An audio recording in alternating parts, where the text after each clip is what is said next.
TV දකුණු මාධ්‍යායතනයේ විදියට අද දිනේදීත් අපි පැමිණලා තිබෙන්නේ අපේ සදහම් චාරිකාවේ සුවිශේෂිත ස්ථානයක් බවට පත් වුණු යාපගිරි පුරාණ විහාරස්ථානයේ මේ විහාරස්ථානයේ මූලික වශයෙන් අපි ආරම්භ කරා විහාරස්ථානයේ විහාරගේ පිටිසිතුවම් නිර්මාණය කිරීමේ කටයුතු මේ දිනවල අතර මේ විවිධ අභියෝග මැද අපි කෙසේ හෝ මේ කටයුත්ත සිදු කරමින් යන්නේ.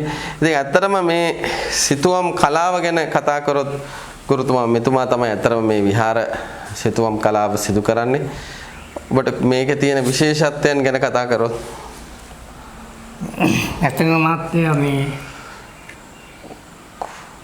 අපේ ගෞතම බුදුරජාණන් වහන්සේගේ බෝසත් චරිතය තමයි අපි දැන් මුලින්ම ඇඳගෙන යන්නේ. බෝධිසත්ව චරිතය කියන්නේ ඕනෑම කෙනෙකුට මහත් වූ ආදර්ශයක් ගන්න පුළුවන් චරිතයක්. ඒ චරිතේ යම් විවිධ අවස්ථාවන් නිරූපණය කරමින් අපි මේ යාපාගිරි විහාරස්ථානයේ දැනට ඒ පිටිසිතුවම් ක්‍රමය ඇඳගෙන යනවා. එතකොට බෝසත් ජීවිතය කියලා කියන්නේ ඕනෑම අරමුණක් කරා දැඩි අධිෂ්ඨානයෙන් යුක්තව ගියපු ගමනක ප්‍රතිඵලයක් තමයි අපිට සම්මා සම්බුදු කෙනෙක් පහළවන්නේ. අන්නේ උදාර ගමනේ යම් සනිටුහන් වැදගත්ම සනිටුහන් තමයි අපි මේ විහාරස්ථානයේ පිටිසිතුවම් වලට යොදාගත්තේ. අපි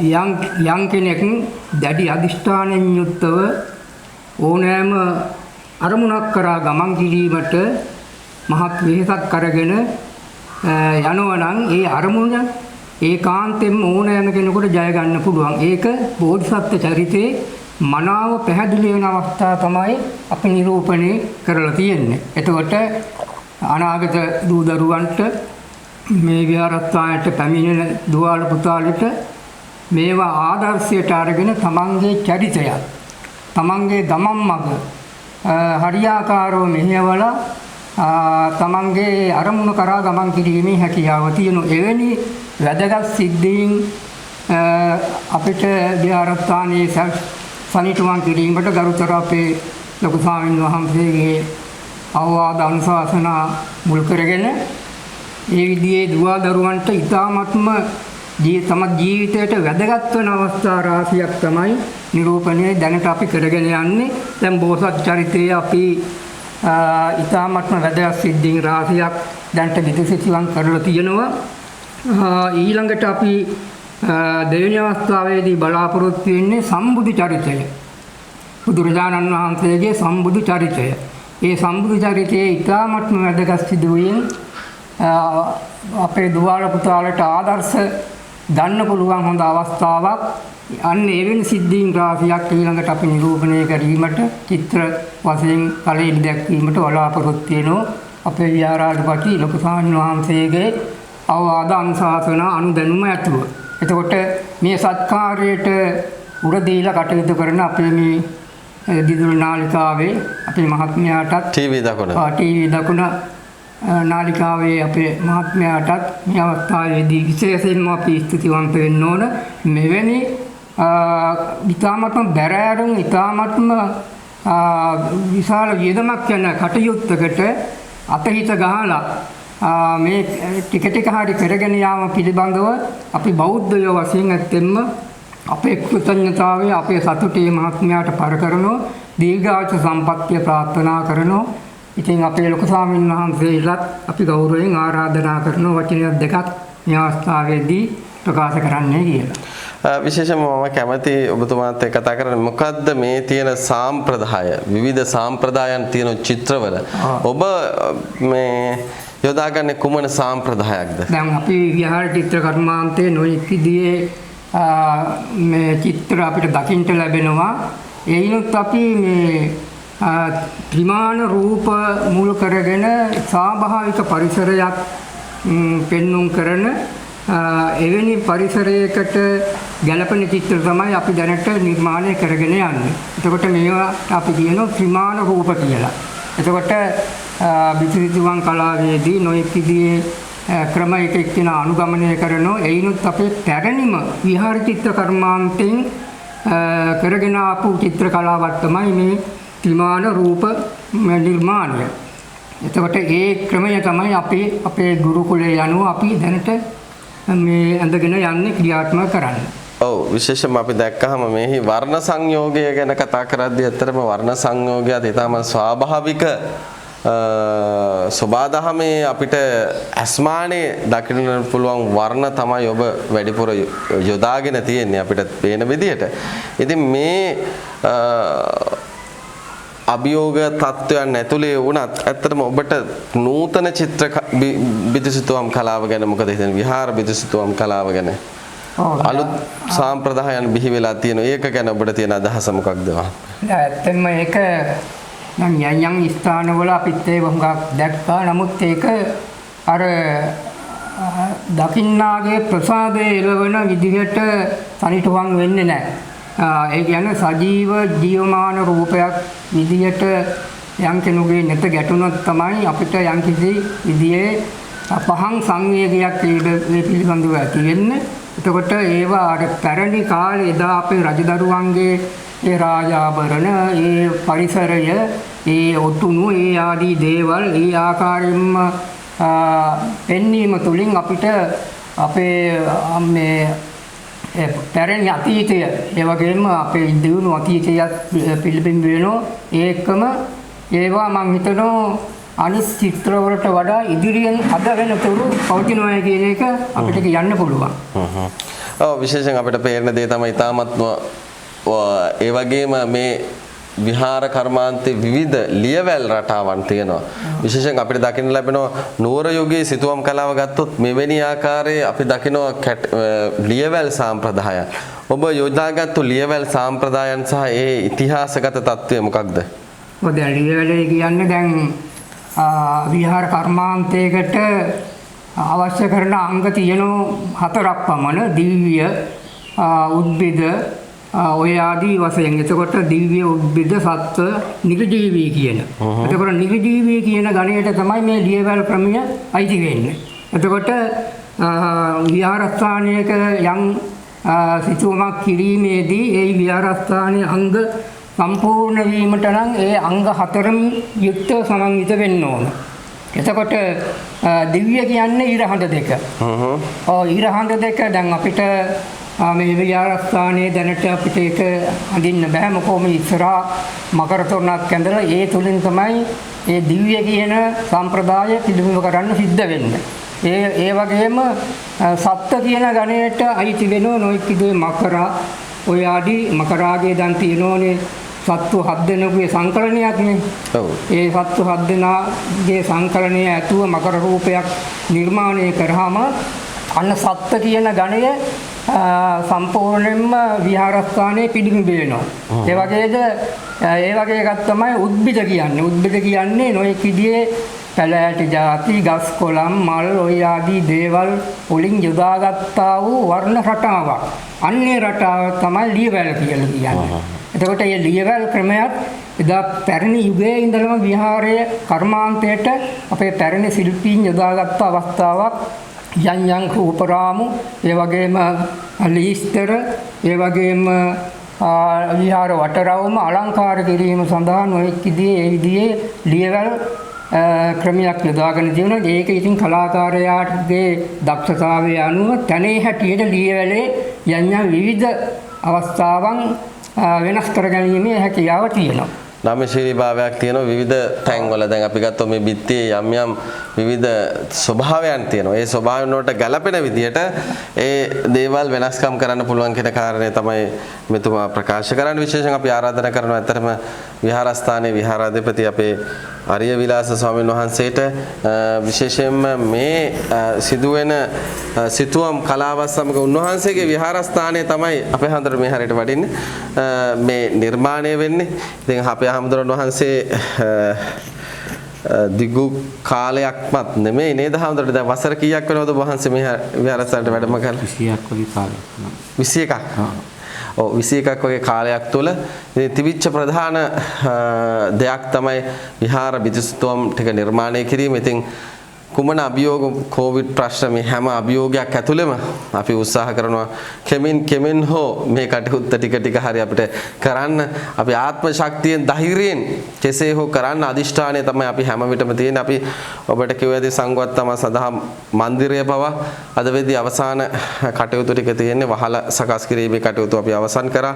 ගේට්ටුව සකස් කිරීමේ කටයුතු අවසන් කරා.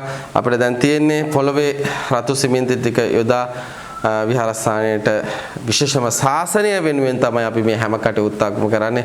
අපේ හාමුදුරන් වහන්සේලා කියන කාරණේට වඩා ඊට වඩා පළල්ව ගියපු මේක විශේෂම අනාගතේ අපේ බෞද්ධ සංස්කෘතික උරුමයක් බවට කියන තේමාව ඇතුලේ තමයි අපි හැම විටම කරන්නේ. ඉතින් මේ කාරණාවන් එක්ක ගනිද්දී ඔබ වහන්සේට දැන් මේ විහාරස්ථානයේ සිතුවම් හැඩවෙන එක ගැන ඔබ වහන්සේට තියෙන අදහස කුමක්ද අපේ හාමුදුරනේ?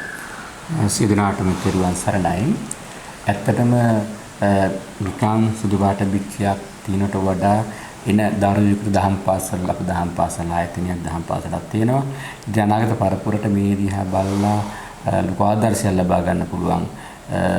අපි බුදුහාඳුරන්ගේ චරිතය බුදු රාජ්‍යයට පත් වුණාට පස්සේ තාත් ඒ වගේ ඉක්මනක් නෙවෙයි බලාපොරොත්තු වෙන මේ යම් මිනිස්සු අපාගාමී වීම පිළිබඳව චිත්‍ර කලාවට නගන්න වැරද්දක් කළාම දරුවන් අපි දන්නවා බොහෝ වෙලාවට විහාරස්ථාන පැන විහාරස්ථාන ගියන් පස්සේ අපට අපාය පිළිබඳව අධ්‍යයනයක් චිත්‍ර රූප හරහා අපි අවබෝධ කරගත්ත නිසා බයක් වුණ සමාජ වැරද්දක් කරනවා. සමාජය අපි හැදෙන පරම්පරාව වැරදි කරන බයක් නැහැ.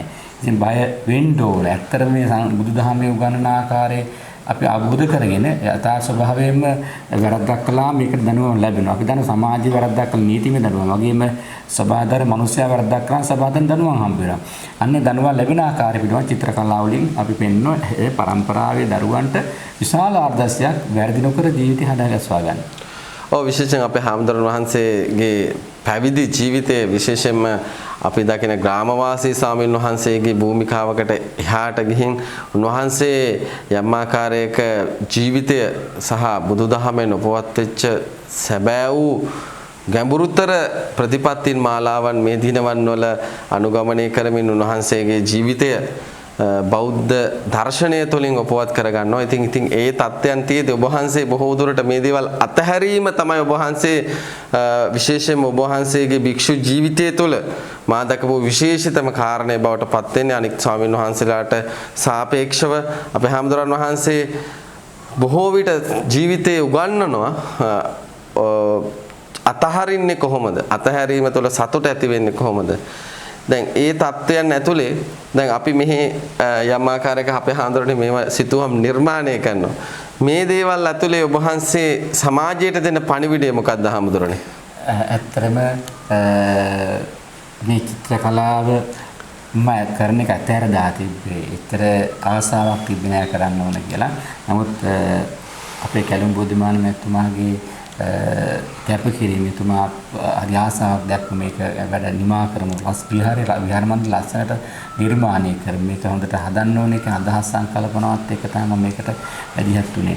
ඇත්තටම මගේ බෞද්ධ භික්ෂු ජීවිතයේ යථාර්ථය තමයි ආධ්‍යාත්මික වෙන එක බණ භාවනා කරන නිහඬව ඇතහැර දාලා පැත්තකට ඉන්න එක මේ පස්සේ සොයාගෙන ගිහිල්ලා විහාර මන්දිර ලොකුවට සකස් කිරීම විහාරස්ථාන තට්ටු කරන ගොඩේ හැදීමේ සංකල්පනා මගේ ආව නැහැ. ඇත්තටම නිදහසේ සියදාත් කරදාලා පැත්තේ නිහඬව ජීවිතයක් ගත කරන්නේ. නමුත් මේ කලාතුරම මමත් කැමැත්ත පළ කළේ ඉතින් අනාගතයේ පිළිබඳව හිතලා අනාගතයේ පරම්පරා දරුවන්ට ලොකු ආදර්ශයක් ලබා ගන්න පුළුවන් කාරණාව ගැන හිතලා තමයි මම මේකට ඇත්තටම කැමැත්ත පළ කරේ. මොකද ආධ්‍යාත්මික ගමනක් හැමෝම යන්න ඕනේ. මේ සංසාර ගමන මනාව අවබෝධ කරගෙන ආධ්‍යාත්මික සෝයේ වින්දනය කරන්න ඕනේ. ඉතින් මේ චිත්‍ර කලාවත් කරන්නේ හොඳයි. මොකද ඊළඟ පරම්පරාවට නැත්තම් නැතු වෙලා යනවා මේවා. එහෙමයි අපේ හාමුදුරුවෝ ආරක්ෂා වෙන්න ඕනේ. එහෙමයි.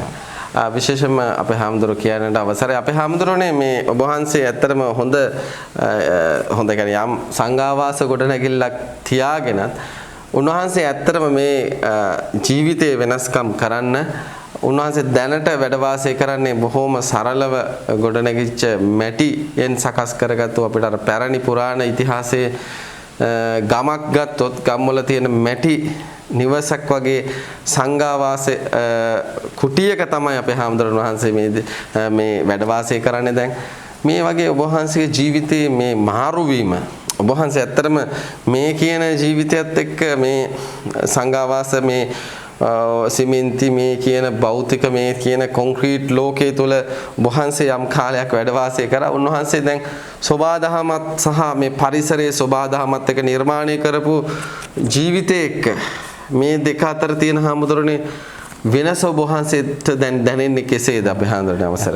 මේ කාරණාවට උත්තරයක් සපයන්න කැමති නැහැ. මොකද මේ ඒතර හිතනවා මම මේ පොඩි ප්‍රදර්ශනයක් කරා කියන කාරණා නිසා. ඕන ඒක තමයි අපේ හාමුදුරනේ අවසර කියලා මම ඒක මම මේ ජීවිත යථාර්ථය දැක්කා. මේ භෞතික සම්පල් ළඟා කරගෙන යාන වාහන තියාගෙන ලොකු ගෙවල් දොරවල් හදාගෙන ඉන්න එක දිස්චුවට ගැලපෙන්නේ නැහැ. ආධ්‍යාත්මික ගමන යන්න බෑ ඇත්තට මෙතන.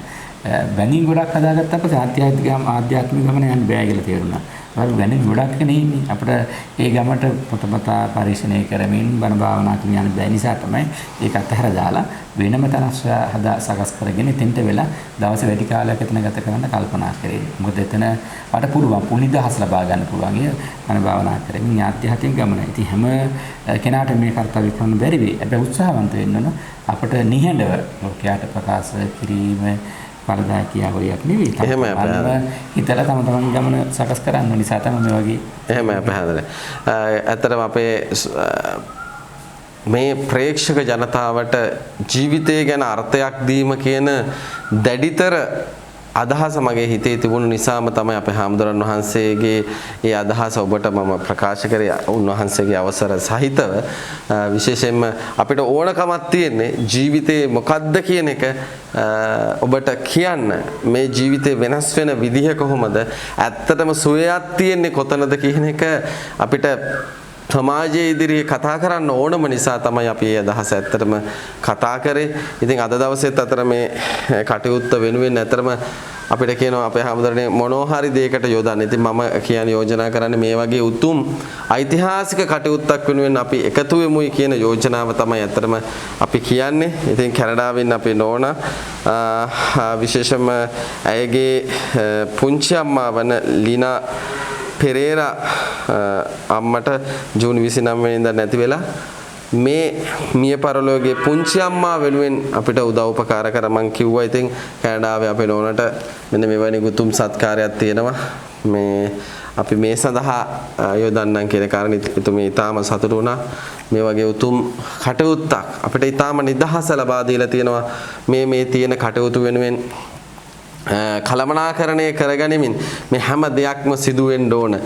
විශේෂයෙන්ම අපි නිවාස හදනවා, දරුවන්ට පාසල් උපකරණ විවිධ සමාජ සත්කාරක පොකුරක් අපි ක්‍රියාත්මක කරනවා. හැබැයි මේ දේවල් හරියට කළමනාකරණය කරගන්න ඕන. ඒ නිසා තමයි හැම දෙයක්ම ටිකෙන් ටික අපි ගොඩනගා ගනිමින් මේ සාර්ථකත්වය මේවයි ලෙහෙසි පහසු නෑ. ගොඩක් තව තියෙනවා කටයුතු කරන්න නේද අපේ හැමදෙරනේ.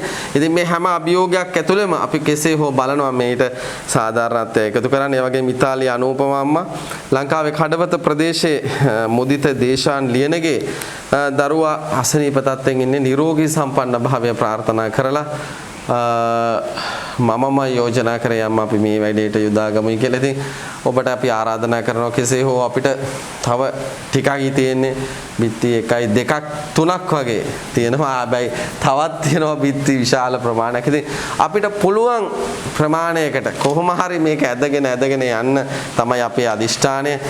අපි බලාපොරොත්තු වෙනවා ටීවී දකුණු ප්‍රේක්ෂකයන්ගේ අපි ඉල්ලා සිටිනවා කෙසේ හෝ අපි මේ විහාරස්ථානයේ සුදු බිත්ති වර්ණවත් කළ බුද්ධ චරිතයෙන් මිනිසුගේ ජීවිතයට ගත හැකි පාඩම සමාජ සුචරිතය වෙනුවෙන් මේ සංස්කෘතික දේහය හෙට දවසෙත් අපේ බෞද්ධ උරුමය හෙට දවසෙත් ආරක්ෂා කරගැනීමේ අරමුණ ඇතුව තමයි මේ කටයුත්ත අපි හදවතින්ම ආරම්භ කරේ. ඉතින් අපි බලාපොරොත්තු වෙනවා හෙට දවසෙත් කෙසේ හෝ ටිකෙන් ටික හෝ මේක අපි අත නොගැහුවා නම් නේද අපේ හැමදෙරනේ තවමත් මේ මේකම සුදු බිත්ති තියෙන්නේ. හැබැයි අපි අමාරුවෙන් හරි කෙසේ හෝ හරි මේක ආරම්භ කරපු නිසා අද වෙද්දී යම් සැලකිය යුතු ප්‍රගතියක් අපිට අත්පත් කරගන්න පුළුවන් උනේ.